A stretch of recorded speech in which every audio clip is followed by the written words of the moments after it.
Está tudo pronto para o Internacional enfrentar nesta quarta-feira a equipe do Ceará pelo Campeonato Brasileiro. Vitória encaminha e garante a vaga direta na fase de grupos da Libertadores do ano que vem. Para este jogo, duas ausências sentidas na lista de relacionados. Lisiero, que está fora por lesão, e Mikael, que ainda fica de fora por opção técnica, o que gera um desconforto entre o jogador e o técnico Mano Menezes. Além disso, o Inter pode receber uma boa grana através do Corinthians, que pretende comprar Yuri Alberto do Zenit. Esse é o Diário do Inter KTO de terça-feira, 25 de outubro de 2022. Tudo bem, gente? Obrigado pela participação aqui. Não esquece de deixar teu like, te inscrever, de ativar as notificações. Bora falar do Internacional. Aqui no A Dupla, nesse vídeo, um resumo do que de mais importante aconteceu no noticiário do Internacional ao longo dessa terça-feira. Eu começo falando sobre o último treino no CT Parque Gigante antes da partida dessa quarta-feira contra a equipe do Ceará. Eu estive presente na tarde no CT, foi a única atividade que o Internacional fez nessa preparação, e eu digo para vocês que foi um treino muito mais na base da conversa, tá? A atividade, por exemplo, ela atrasou em mais de 30 minutos em relação ao que estava marcado, o que já era esperado. O Mano Menezes não teve muito tempo para treinar a equipe, só uma atividade. Então, para passar a estratégia para o jogo contra o Ceará, muita conversa no vestiário, a portas fechadas, com os jogadores. A gente acompanhou o aquecimento, depois também o treinamento ele foi fechado para que o Mano Menezes ficasse com privacidade para conversar com os jogadores no gramado do CT, e aí se encaminhou a equipe titular do Internacional. Tikeiler, Bustos, Moledo, Vitão e René, Johnny, Depena, Edenilson, Alan Patrick e Pedro Henrique na frente, Alexandre Alemão. Esse é o time do Internacional para encarar o Ceará nessa quarta-feira pelo Campeonato Brasileiro. Lembrando, uma vitória do Internacional coloca já de maneira matemática o Inter na fase de grupos da Libertadores da América no ano que vem. Uma vitória seria muito importante.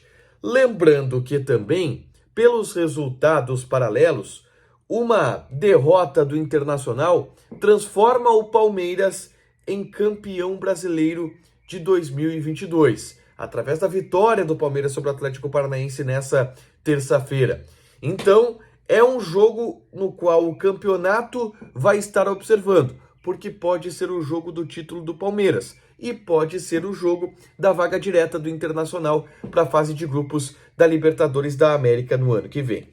Eu vou colocar aqui a lista de relacionados divulgada pelo Internacional, que tem duas ausências, tá, mais sentidas. Uma delas é Lisiero. O Lisiero ele teve uma pancada no joelho no treinamento de domingo, que foi um treinamento para os jogadores não relacionados ao jogo contra o Curitiba. Nessa atividade ele teve uma pancada, não treinou ontem, não treinou nessa terça-feira também, não treinou na segunda nem na terça, e aí fica de fora do jogo. O pessoal do Inter fala o seguinte: olha, o Lisiero está fora só do jogo contra o Ceará. Para outra partida contra o América Mineiro, ele deve estar à disposição. Então a gente aguarda a recuperação, tá, do Lisiero para que ele esteja à disposição. Ele até poderia ser um cara a brigar por titularidade com o Edenilson, não será, joga Edenilson, Johnny também. Outro que está fora, e aí por uma situação um pouco diferente, é o Mikael. Vamos lá, o que tem o Mikael? O Mikael, opção técnica. E o que a gente ouve da comissão técnica do Internacional, de pessoas da comissão técnica do Internacional? O Mikael é o terceiro da fila. Tem Alemão, tem Brian Romero, e aí tem o Mikael. Então, para ele ter espaço, vai demorar um pouquinho. Porque ele está atrás do Brian Romero e está atrás do Alexandre Alemão. E nessa terça-feira, repercutiu bastante algumas declarações do empresário do Mikael, que conversou com alguns colegas de imprensa. Eu vi que ele falou com o pessoal do Revista Colorada e outros colegas repercutiram. Que começa a haver uma rota de colisão entre Mikael e Mano Menezes, tá? O empresário do jogador não está gostando muito da postura do Mano e, obviamente, que o jogador entra no meio desse processo. E a reclamação é pelo fato do Mikael não ter oportunidades. O Mikael já emagreceu o que ele tinha para emagrecer, ele já atingiu o peso que o Inter colocou como meta e que ele colocou como meta, tá? Ele chegou bem acima do peso, mas conseguiu recuperar. Ele só jogou naquela partida contra o Melgar, na eliminação, entrou nos 15 minutos finais, não conseguiu tocar na bola, estava visivelmente fora de forma, tá? Até porque o Inter estava naquele momento com um jogador a menos já naquela partida, e depois não teve oportunidades, ele não entrou em campo, foi relacionado para alguns jogos, mas sempre ficou no banco de reservas. Isso começa a descontentar o staff do jogador e o próprio atleta, o que coloca Mikael e o Mano em uma rota de colisão. Vamos lá, o Mano não é um cara que gosta desse tipo de situação, do empresário reclamar que o jogador não está jogando, o empresário disse que se o Mano não colocar o Mikael, ele vai tirar o Mikael do Internacional. O Mano não gosta muito desse tipo de situação. E se a gente lembrar, aconteceu um episódio muito parecido com o Wesley Moraes. Eu tive envolvido, inclusive, nesse episódio, né? Porque foi para mim que o empresário do Wesley Moraes concedeu uma entrevista na Rádio Bandeirantes para mim e pro Diogo Rossi, onde ele espinafrou o Mano, disse que o Mano não dava nem bom dia pro Wesley Moraes, fez várias críticas ao Mano Menezes. Depois o empresário até ficou pistola que a gente divulgou a entrevista que a gente tinha combinado que ia divulgar, mas beleza. Aquilo pegou muito mal pro Wesley Moraes no ambiente do Internacional. O Mano não gostou da postura do Wesley Moraes.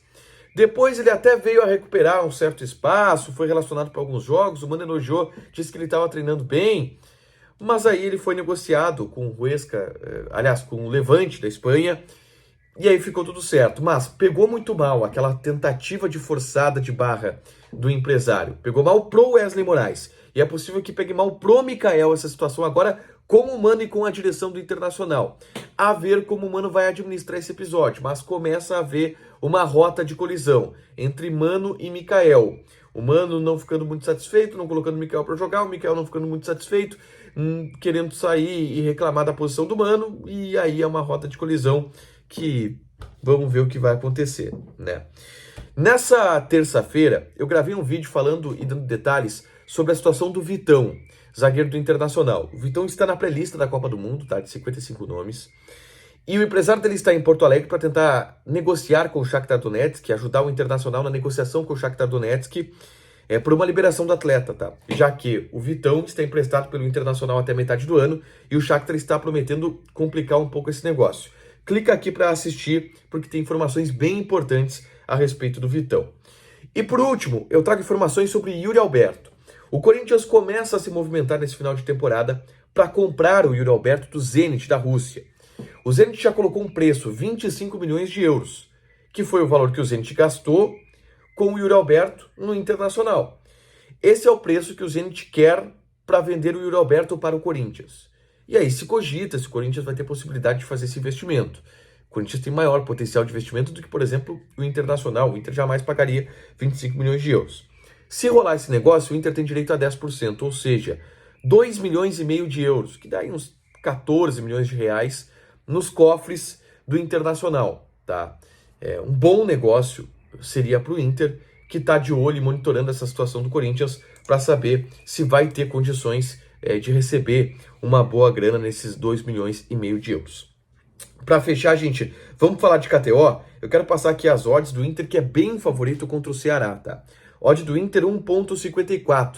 Empate está pagando 4 e odd do Ceará está pagando 6,5. Joga lá na KTO, te registra, coloca o cupom ADUPLA que tu ganha 20% de bônus em cima do teu primeiro depósito. Fechado? Deixa teu like, te inscreve, ativa as notificações que vai ter mais conteúdo aqui no canal.